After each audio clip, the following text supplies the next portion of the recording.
Voici une vérité qui va choquer plus d'un. Mais si tu te lances dans le business à tes débuts, tes proches ne sont pas obligés de t'aider. Reste ici, je t'explique tout. Mais avant ça, salut. Moi c'est Abouakar Keita et bienvenue dans le quotidien d'un étudiant entrepreneur au Maroc.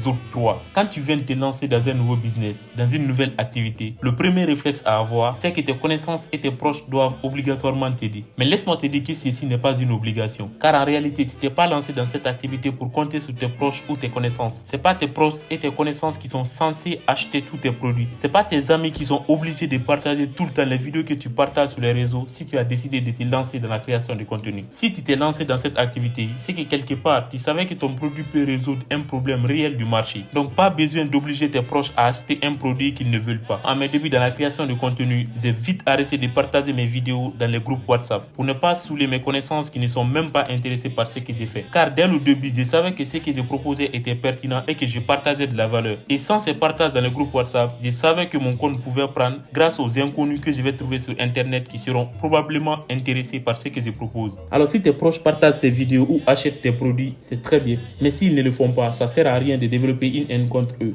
Car au final, si tu comptes sur l'aide de tes proches pour que ton business marche dès le début, c'est que tu as perdu d'office. Bref, abonne-toi pour voir la vidéo de demain et partage cette vidéo pour aider plus de personnes à comprendre ces concepts. Allez, peace out.